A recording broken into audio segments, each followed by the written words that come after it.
nna ogenti gekwanti o nwere ife mfo kita si na ọka ngwakwa youth imagonu 13 years 14 years ilo school anọkata nwaanyị asị gị na amụ ipelu mpe maọbụ anọkata gị na ụmụ alọba ọ bụ na ibilubọdị school asị eyi na na-amụ gị ịnata ịma na ọ na-ewe iwe ịnatazie ijebe jee ebe na-ele ihe na-ebu amụ ibu ihe na-ekenye amụ ihe amụ ada alụkwa ọlụ ọ na-egbukwa amụ amụ ga-ama na-ekenye isi sentịlị amụ ikenye amụ ga-adọ na na-ayonyite amụ ga-ayonyite na-ayonye ya n'ikpu anwakwa na anwago ihe ọbụla gbasara ọgwụ amụ ka ngosi gị ihe nchi igosi kịta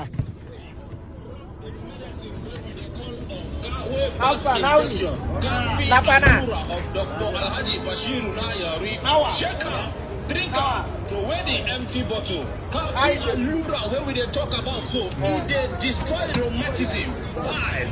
Private part dey scratch you, typhoid, ulcer, infection. Help yourself, save yourself. Ọbakwa na na-emebi business mmadụ ghọtago mana efuli ife a ịnwakọta ala anwa nwụọ ihe ọbụla ya eme ka amụ ibu ibu maọbụ ka amụ ikenye onye aka amụ ị ga na-adịzi ndị nwere ya fana agwa m ịma na onye nwụọ ihe ọbụla gbasara ihe sexual something ọ bụ na ọwa ọkụrụ ịma nwa ifele ihe eji wee kwuo ya o nwere nke a na-elesi anya oge anyị pe mpe o nwere after infect ihe nna agwa ebuposo I won't buy one. Rheumatism they suffer you. Now being a back pain. 2.5. Your private part they scratch you. And be you the peace. White water they come out from your private part. And be you be person way in white. Anytime when she they do administration, her waist they pain her. And the menstrual blood they black well.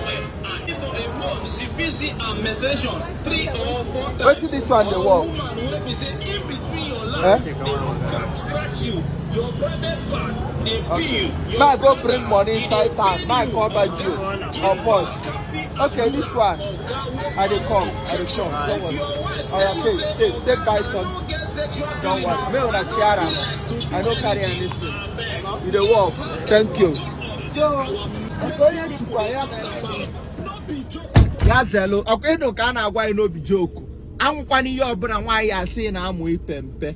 Ọ bụrụ na amkwọsị na amụ ipempe ije chọọ ọtụ pempe ọ bụrụ anọkata mmadụ ịbịa bulu nkụ na-atụnye n'osimiri ịma na gịnị a na-aba arara ọ dị very simple ọ bụrụ ikele onwe ịnwe ala anwa wee nwụọ ihe ọbụla mee ka amụ binye amụ ya ama na-akwụzi ọtọ ebe a ka wọstụ amụ gị kenye ọkụ ime na-abịa ịpịchaba tọwel a na-asọ ngọngọ ana m fe ekwu ịma ntụọta ife nna agwa ya ụmụ ife anụnwa ọ na-alụ ọlụ inode wọkụ ihe ọbụla ka anyị pụnara na ekwu okwu na-amụ amụ nke a gbasara ka wa